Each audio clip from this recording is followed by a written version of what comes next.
Justice Watchers, before we begin, I want to make this absolutely clear. The following broadcast contains public domain courtroom footage, commentary, and legal analysis. This content is presented under the Fair Use Doctrine as defined by 17 U.S.C. 107 and is protected by multiple Supreme Court rulings, which you see below. This stream is transformative, educational, and journalistic in nature. It includes original commentary, trial breakdowns, legal interpretation, and critical analysis, not raw redistribution. We do not claim ownership over any public domain footage, and all use is strictly within legal bounds. If you're watching this content, you're engaging in a protected, transformative experience, grounded in law, never in speculation. And if anyone has a problem with that, take it up with Campbell, Brady, Miranda, and Irvin. Remember, guys, justice always works better when we watch. So keep watching. See you in the courtroom.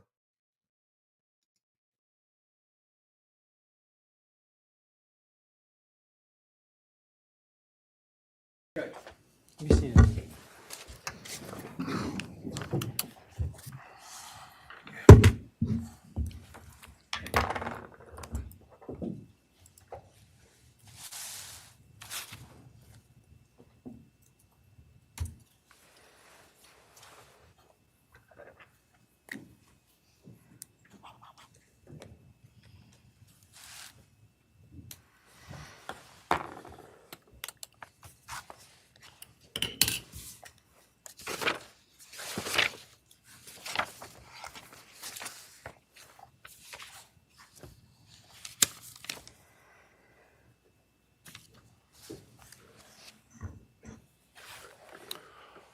All right, this is CR 0124316665. Defendant is present in custody with counsel, Ms. Thompson, Ms. Jennings, and, Ms. Taylor, Ms. Massoff, and Ms. Barlow. The state's present with Mr. Thompson, Mr. Horowitz, Ms. Jennings, and Mr. Nye. Here as well. Am I miss anybody? I'm sorry. Ms. Allen is here as well. Ms. Allen is here as well. Very well, thank you. All right, we are here today to entertain a change of plea. Before I start, I want to address some issues of concern and otherwise. First, I appreciate everybody in attendance today being on their best behavior. Please, no outbursts or demonstrations. Any such conduct will result in immediate removal and may result in an inability to attend further court proceedings in this case. I want to point out that there have been calls by some for the public to contact me and my office in an attempt to influence my decision-making in this case. This has been extraordinarily disruptive for court staff and the ability for them to get work done, not only in this case, but in other cases where defendants are entitled to have their cases processed and, frankly, as important, if not more so, for victims to have their cases processed in those cases. It's also highly inappropriate. A court is not supposed to, and this court will never, take into account public sentiment in making an opinion regarding its judicial decisions in cases.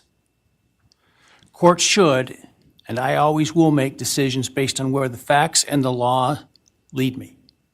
Period. I have not read any of the numerous messages nor listened to any of the numerous voicemails that have been sent to me and my staff. Those have all been forwarded to security and, where appropriate, to law enforcement. I ask that you not continue to mount such campaigns or to send me information like this because, again, it is not appropriate and, frankly, not something I would take into account when deciding a matter in a case like this. I also want people to understand some very basic concepts about the ideas of separation of powers, and what the court's duties are, and what the duties and the rights of the executive, or in this case, the prosecuting attorney, is. The executive, the elected prosecutor, is the sole authority in deciding what charges to pursue, including whether, as well as what penalties to ask for, and what penalties to pursue, including the death penalty. This court cannot require the prosecutor to seek the death penalty, nor would it be appropriate for this court to attempt to do that.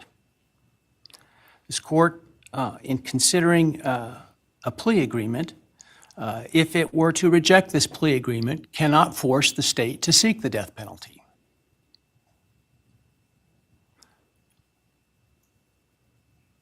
My role and power in considering a plea agreement is extremely limited. My role is to ensure that the defendant's plea is given freely, voluntarily, and intelligently. If those things are met, I can only reject a plea, such as the one in this case, where I'm not being asked to agree to the sentence in advance. I can only reject it, for example, if the defendant does not meet or admit to all of the elements of the crime. That is, I can ensure what is called a factual basis to the plea. Finally, I want to offer my apologies to all the families, including the victims' families, the families of the defendant, for the short notice for today's hearing, and I'm sure what must have been the hurried efforts to get here. I, like most everyone else, learned of this plea agreement Monday afternoon and had no inkling of it beforehand. Prior to that time, I was under the belief that this case was proceeding to trial, as had been indicated, and my staff and I were busy continuing to work on preparations to have potentially 10,000 citizens of Ada County come to jury duty starting in mid-July, with the questionnaire process in mid-July. It was, once I learned of the defendant's decision to change his plea in this case, it was important that I take the plea as soon as possible because of the extraordinary administrative efforts that were otherwise attendant to the process of this, getting this trial potentially underway on time, and including the significant process of bringing, again, potentially up to 10,000 jurors to come in and fill out juror questionnaires prior to the beginning of the voir dire process. And so it was important that we, if we're going to go down this road, do so expeditiously so that we can avoid those costs and expenses associated with that. Otherwise, if it was not going to result in a plea, or if for some reason the plea were to fall through today, that we could continue diligently towards trial at the time specified. And so that obviously required that we act quickly, and so some folks may have not had the amount of time that we would otherwise allow for them to travel here. And so, again, I apologize for that. I want to make people aware that during the hearing, if you are to leave the courtroom for any reason, you will not be readmitted during the hearing. Also, when we finish the hearing this morning, I ask that the public and media wait in their seats until the victims' families and the defendants' families and others are escorted out of the courtroom before you start to leave. Finally, I want to acknowledge the trial court administrator and her staff, the Ada County Sheriff, and the Ada County 4th District Marshal Service for the huge lift that they've accomplished in preparing for and orchestrating this hearing today, as well as to all the security attendant today that you see, and some of whom many of whom you don't see, with less than 48 hours notice. And so I appreciate the hard work that they've been doing. Frankly, some of them while they were on some vacation prior to the trial starting and had to call that short. And so I appreciate very much their professionalism and dedication. All right. That said, let's move to the business of today. I understand the state and the defense have reached a plea agreement in this case. For the record, I have a written plea agreement which indicates in sum the defendant will plead guilty to all 5 counts in the indictment, burglary, felony, and first-degree murder, 4 counts. The state and the defendant stipulate, that is, that the defense is not free to argue for a lesser sentence at sentencing to the following. The defendant on the burglary charge will be sentenced to 10 years fixed, and that the defendant on counts 2 through 5, the 4 counts of first-degree homicide, on each count would receive a fixed life sentence, all 5 of those counts to run consecutive to one another.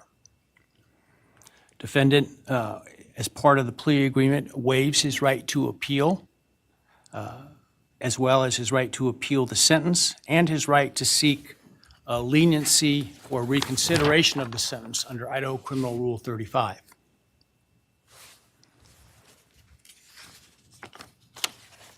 This is not a Rule 11 agreement, meaning the court is not bound by the plea agreement and could impose a different lawful sentence at sentencing.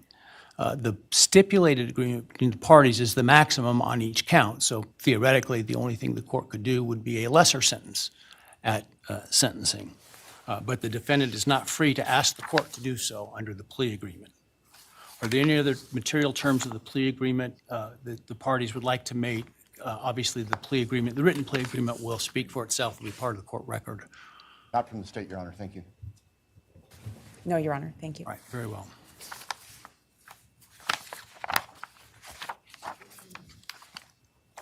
All right. Ms.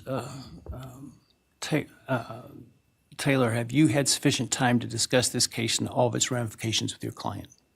I have, Your Honor. Have you discussed fully with him his rights, defenses, and possible consequences to him of the guilty plea? Yes, Your Honor. Have you been able to do all the discovery you feel necessary? Yes, Your Honor. And have you informed your client of the importance of providing the court truthful and accurate answers in taking this plea today? I have. Have you apprised your client of any and all offers and counteroffers and answered his questions about those? Yes, Do you consent to the entry of the plea today? I do. All right, Mr. Kohrberger, I need to ask you some questions this afternoon, or I guess it's this morning still. I do this to ensure that so that I am assured that you understand the nature of the charges to which I understand you're going to plead guilty, as well as the possible consequences to you of your guilty pleas. I want to make sure your plea is given voluntarily, and I want to make sure that you actually committed the crimes to which you're pleading guilty, because I don't want you to plead guilty to a crime you didn't commit. If you attempt to plead guilty today, but for some reason I don't accept your plea, then it is possible that your statements today could be used against you later at trial. Do you understand that?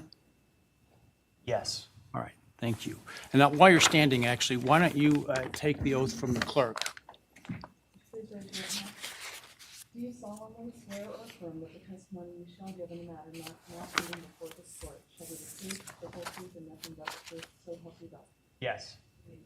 All right, and Mr. Kohrberger, just to make it easier, you don't need to stand when you speak to me. I appreciate the sign of respect, but for convenience, you can remain seated, all right?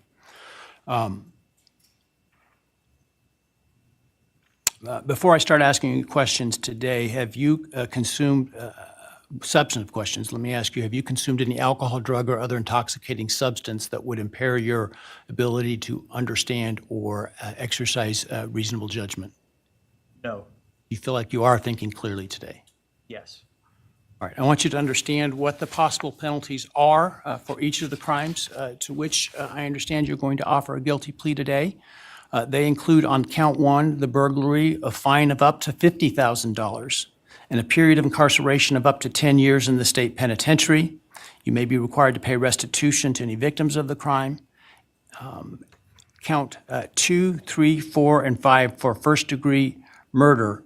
The consequences include a fine of up to $50,000, a period of incarceration of life imprisonment, which is a requirement of a sentence, that it be a life sentence with a mandatory minimum sentence of at least 10 years on each of those counts. In addition, you would be potentially responsible for a fine of up to $5,000 to each of the victims of your crime, to be enforced in the form of a civil judgment, to operate as additional punishment. This is in excess of any restitution or fines that the court could order. And again, you may be required to pay restitution to the victims of the crime. You would be required to provide, as to counts 1, 2, 3, 4, and 5, a DNA sample and a right thumbprint impression, and potentially pay for analysis of those samples. You would lose any right to possess, purchase, or carry a firearm, the right to serve on jury duty, the right to hold public office, and the right to vote. Do you understand the charges and all those possible consequences? Yes.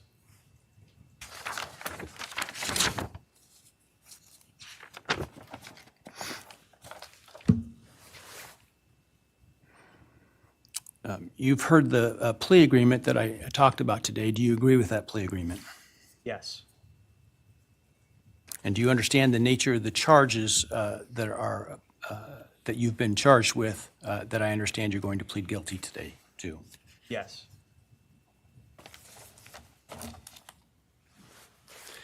As I indicated, I'm not bound by the plea agreement, but the plea agreement is for the maximum on each count.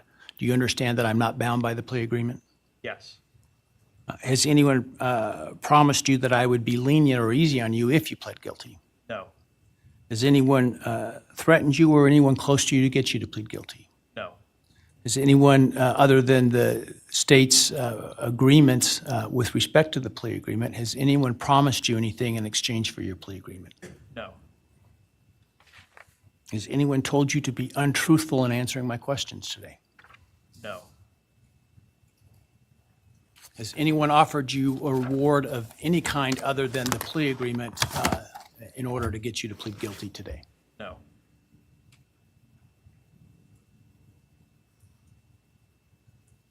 Are you pleading guilty because you are guilty? Yes. And counsel, obviously there have been a number of motions filed to suppress evidence in this case. Other than those filed, are there any other motions that you felt were available with respect to Rule 12? No, Your Honor. And Mr. Kohrberger, you understand that by entering the guilty plea in this case, you would be giving up your right to appeal any decision this court made, as well as your sentence. Yes.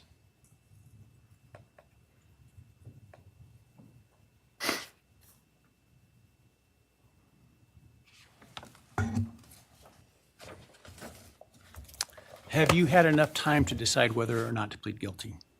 Yes. Are you pleading guilty freely and voluntarily? Yes. Given your choices, do you believe it's in your best interest to plead guilty? Yes. Have you discussed fully the matter of pleading guilty with your attorney, and are you satisfied with the advice you've received? Yes. Has your attorney advised you to your satisfaction about what your rights are, what your defenses may be, and what the possible consequences to you of your guilty plea are? Yes. Has your attorney done everything you've asked them to do? Yes. Are you satisfied with their representation of you? Yes.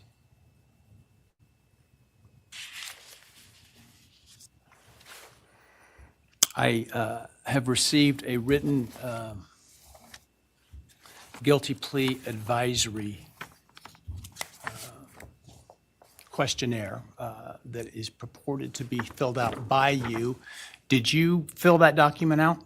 Yes. Did you understand the questions that you answered in this document? Yes. And are the answers that are outlined in this document your answers? Yes. Are those answers truthful? Yes. Did you sign the document? Yes.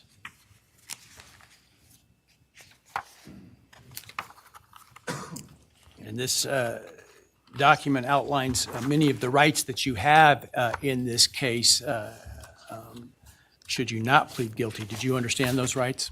Yes. They include a right to a jury trial. Do you understand that? Yes. They include a right to the presumption of innocence. Do you understand that? Yes. You have the right to require the state to prove your guilt as to each element beyond a reasonable doubt. Do you understand that? Yes. They include a right to confront your accusers and cross-examine witnesses presented by the state, including by utilizing the subpoena power of the court to accomplish that. Do you understand that? Yes. You understand you would have a privilege against self-incrimination and a right to remain silent, meaning you would not be compelled to testify if you did not wish to, had you not pled guilty. Yes. You understand you're giving up that privilege and those rights that I've just outlined by pleading guilty. Yes. All right, I want you to understand what the state would have had to have proven at trial had you, to the crimes that you're pleading guilty to, had you, if you didn't plead guilty. Let me find the document. Hang on a second here. All right.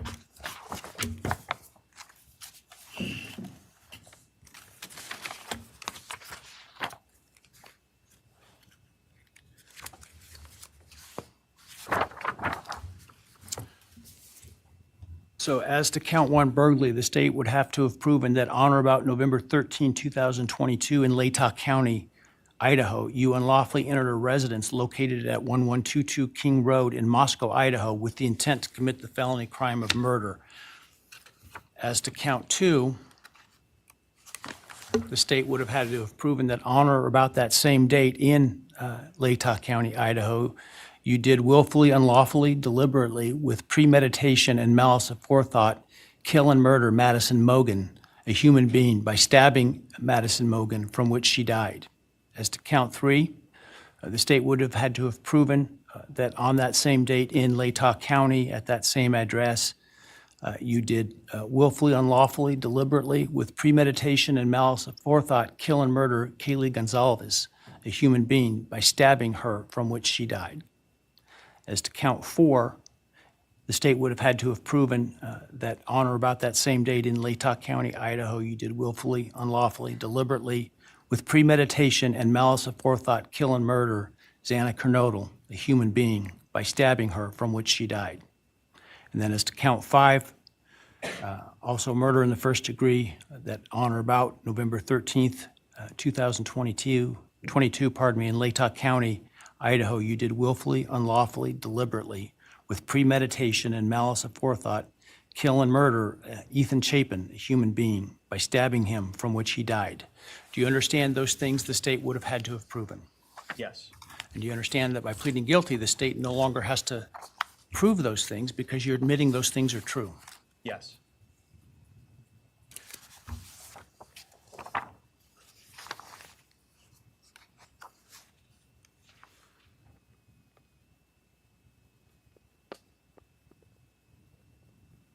I want to also make, for the record, the defendant has provided with the guilty plea advisory form a document entitled Written Factual Basis that purports to have the defendant's signature dated 1 July 2025. Did you sign that document? Yes. And did you agree with the written factual basis that is included there? Yes.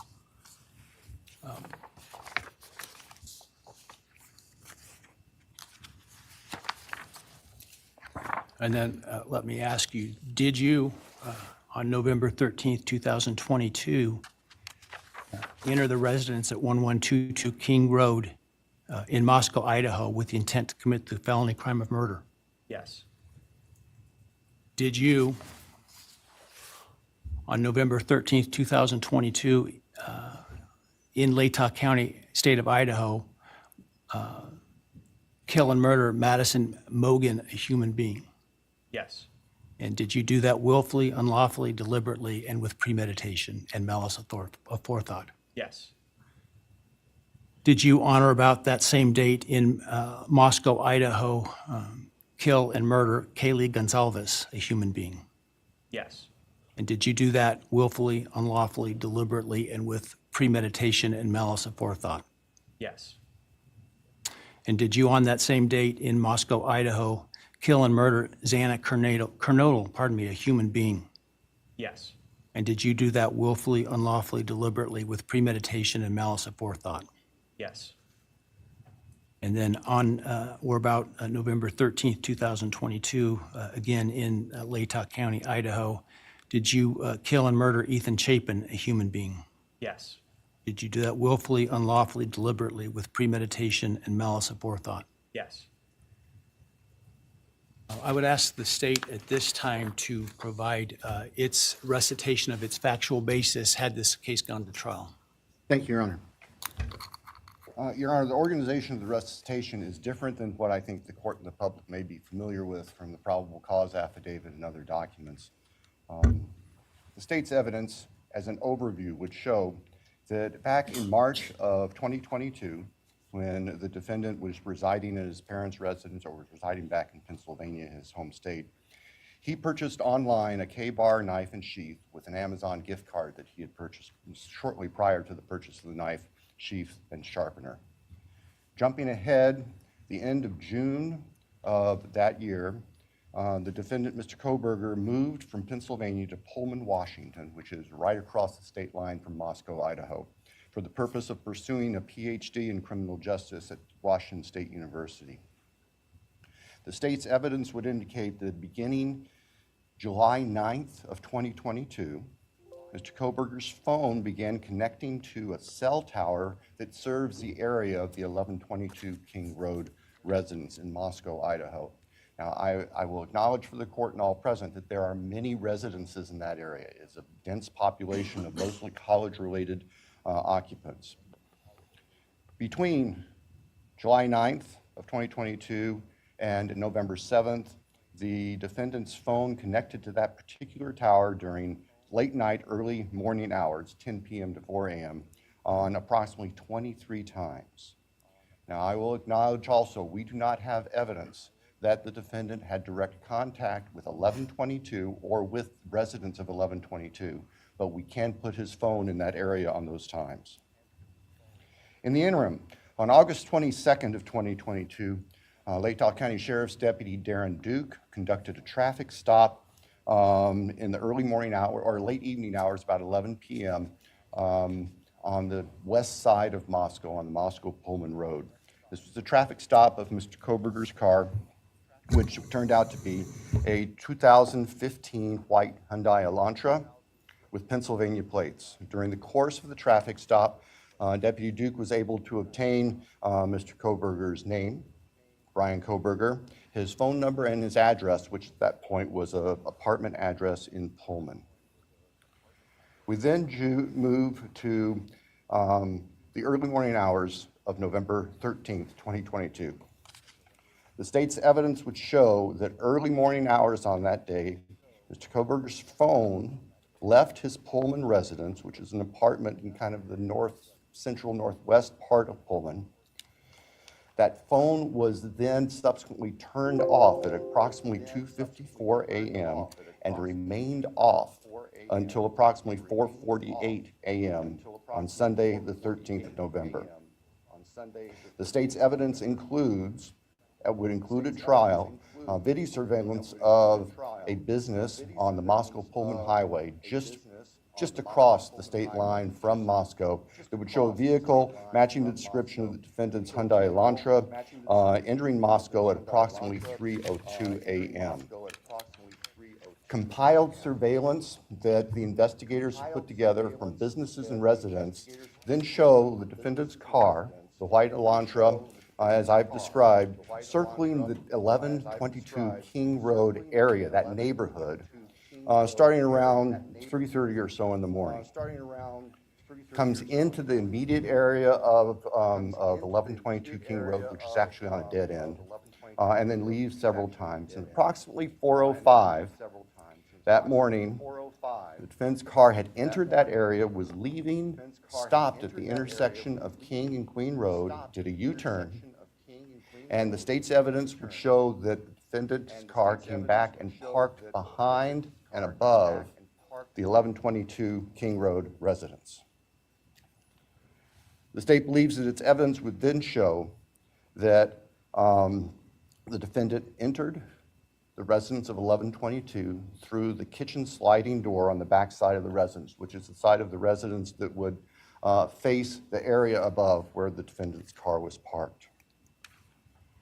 Defendant entered the residence, went to the third floor, and with a knife, killed Madison Mogen and Kaylee Gonzalez.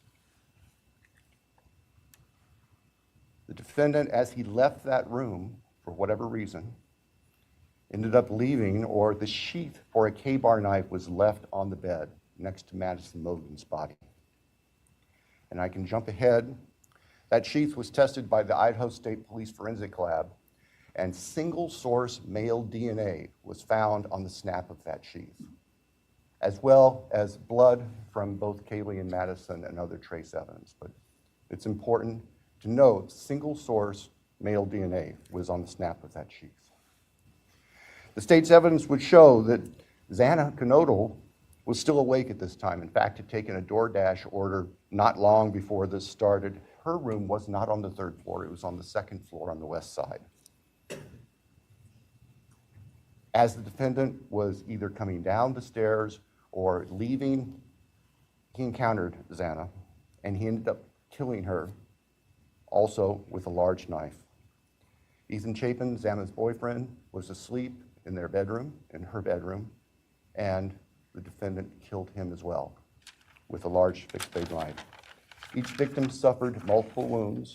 I will state for the record that there is no evidence there was any sexual component or sexual assault on any of the victims. I want to make that clear so there's no speculation. There were two other roommates in the house, and they were already asleep. During the course of this, one of those roommates awoke, looked out her door not knowing what was going on, and saw the defendant, who was dressed in black with a black balaclava on, holding some sort of container in his hand. And she saw him leave the house through the direction of the kitchen where that sliding door is that I mentioned before. At approximately 4:20 that morning, so this would have been 15 minutes or so later, the defendant's car is seen on a surveillance camera for 1112 King Road, which is immediately next door to the west of 1122, leaving the area at a high rate of speed. And if the court were to see that, or anybody in this courtroom would see that, you can see the car almost loses control as it makes the corner, heads north, and then turns to go south on Walenta, which is one of the only ways to get out of that part of town. The evidence would show that following that, the defendant in his Elantra drove south of Moscow. We know that he drove on the back roads because there are surveillance cameras on the main highways, Highway 95, that would have picked up the defendant's car if he'd gone that route. And they did not show the defendant's car on that route during the time. So we know that he went through a variety of back roads in very rural, isolated part of Latah County. About 4:48 that morning, the defendant's phone comes back on. And the evidence will show that that phone was located south of Moscow, likely at a side road intersection with Highway 95. From there, the defendant's phone activity tracks it heading back north towards Pullman, Washington, where the defendant lived. About 5:26, starting approximately 5:26, various surveillance cameras in Pullman, Washington pick up the defendant's vehicle as he enters Pullman from the south and heads north and slightly west towards his apartment, where he arrived at approximately 5:30 in the morning. Later that morning, Sunday, the 13th of November of 2022, Mr. Kohberger's phone returned to the area of King Road. We don't know exactly what he did, but it returned to that area. It's about 9 o'clock in the morning. He was there for about 10 minutes and then returned to his Pullman residence. About 9:30, the state's evidence will show, evidence taken from the defendant's phone, that he took a selfie of himself on his phone in what appears to be the bathroom of his Pullman apartment with a thumbs up. The defendant's phone then went to the Lewiston-Clarkston Valley, approximately 30 miles south of Moscow and Pullman. And the defendant is actually seen with his car at various businesses down there. This area is the confluence of the Clearwater River and the Snake River. Lewiston is Idaho's seaport. Large bodies of moving water down there.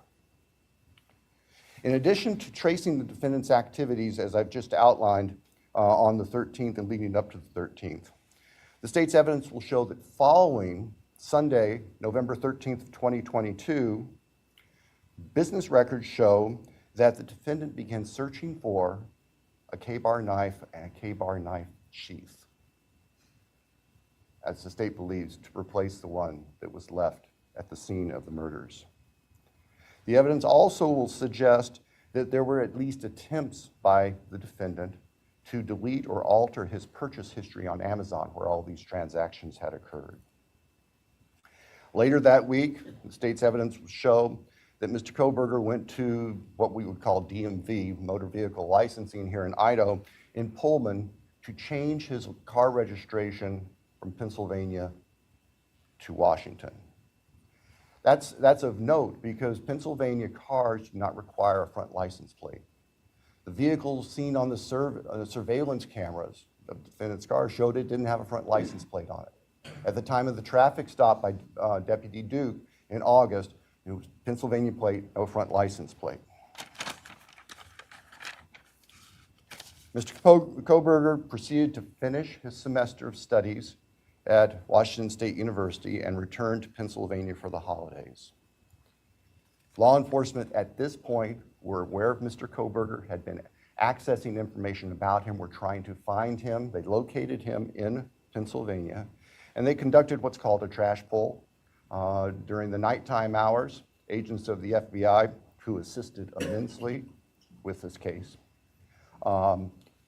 working with the sanitation department back in this neighborhood in Pennsylvania, took trash that had been set out on the street for collection, sent the contents of that from the Pennsylvania residence of the defendant's parents to the Idaho State Forensic Laboratory, where the lab experts there were able to identify DNA on a Q-tip as coming from the father of the person whose DNA was found on the knife sheath that was next to Madison Mogen's body in the bed.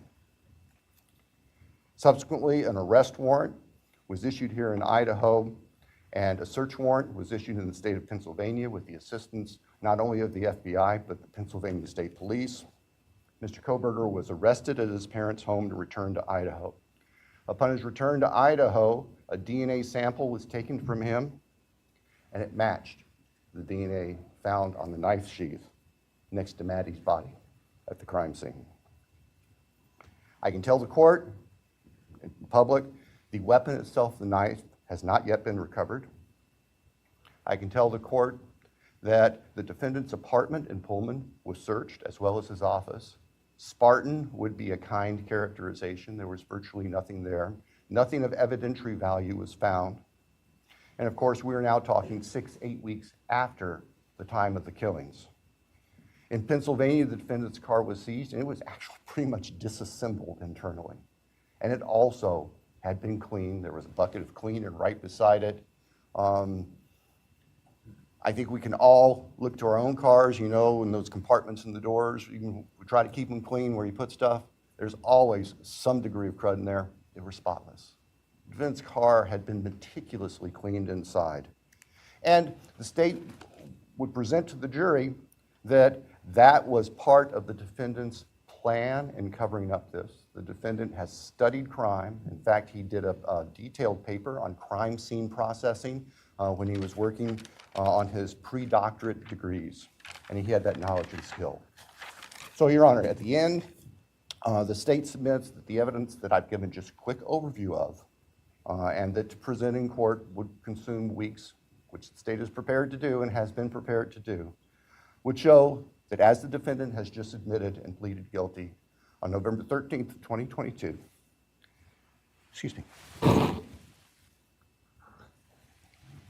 Mr. Kohrberger entered the residence at 1122 King Road in Moscow, Idaho. He did that with the intent to kill.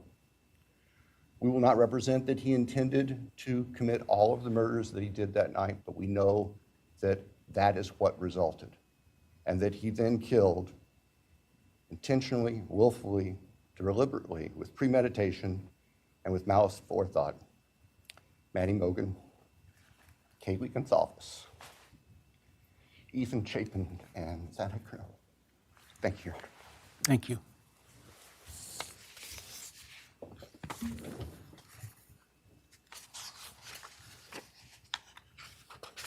All right, based on the state's proffer and importantly, based upon defendant's explicit admission to committing these crimes, the court finds there is a factual basis. Therefore, with respect to count 1, burglary, felony, how do you plead, Mr. Kohlberger, guilty or not guilty? Guilty. As to count 2, murder in the first degree, as it relates to the murder of Madison Mogen, how do you plead, guilty or not guilty? Guilty. As to count 3, as it relates to murder in the first degree for the murder of Kaylee Gonzalez, how do you plead, guilty or not guilty? Guilty. As to count 4, the first-degree murder of Xana Kernodle, a human being, how do you plead, guilty or not guilty? Guilty. As to count 5, the first-degree murder of Ethan Chapin, a human being, how do you plead, guilty or not guilty? Guilty. Right. The court will find that the defendant understands the nature of the charges and each offense and the possible consequences to him of his guilty plea. The court finds that there is a factual basis for the plea and that finds the defendant believes the plea to be in his best interest. I find that the plea was given freely, voluntarily, and was intelligently made. I accept the plea. I direct that it be entered. I'll continue the matter for sentencing in this case. I think it was mentioned on the call Monday afternoon, the defense wishes to waive a pretrial investigation. Is that accurate? Yes, Your Honor. The state also? Yes, Your Honor, the state does not believe pre-sentence investigation is needed, given the evidence that is available. We want to, though, make sure that all of the victims have the opportunity to make statements to the court at sentencing. Absolutely. And certainly both the state and the defense may present whatever sentencing memorandum and other documents you wish me to consider. The victims will be given an opportunity to provide the statements that they wish to at sentencing. Do we need more than one full day for sentencing? I do not believe so, Your Honor. Obviously, we have numerous victims, and we have victims who share unique perspectives on this, and we want to make sure that they all have time to express their feelings to the court.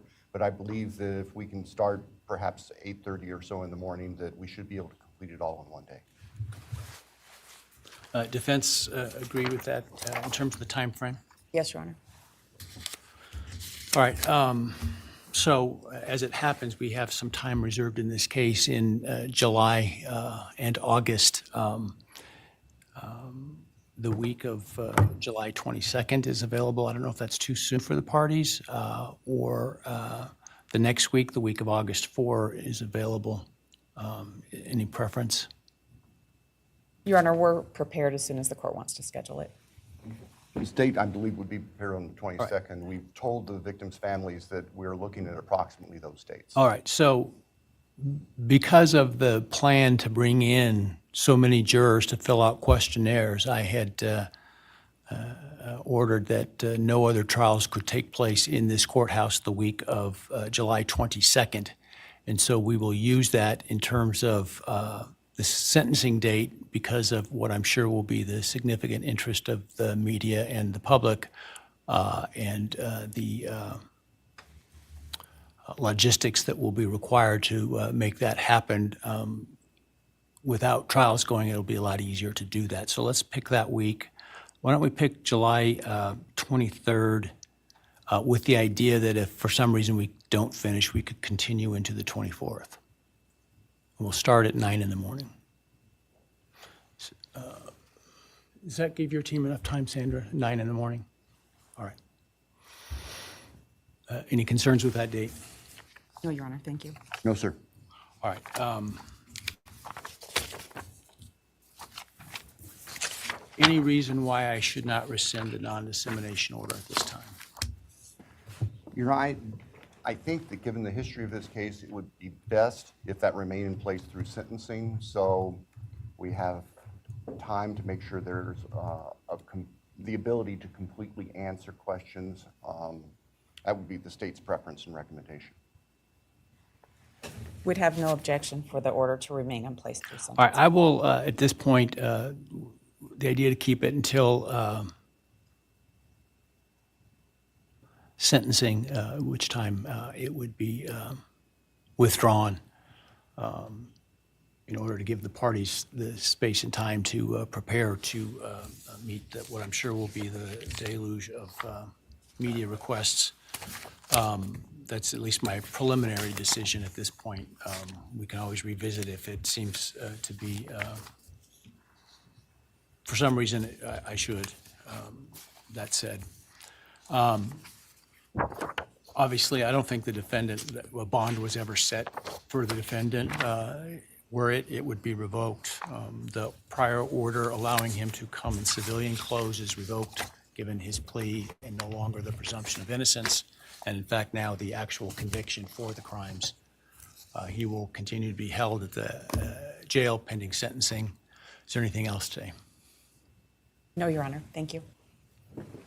I assume that the trial date will be vacated trial and those is- 4 jurors will be released. The trial will be vacated, and I'm sure that the jury commissioner will get word to those that receive their summons that they won't be required to attend. So Thank you, Your Honor. that said, again, if you would all please wait for the parties and the victims' families and others to leave the courtroom before you do, I would appreciate it. And with that, we're adjourned. All right, please.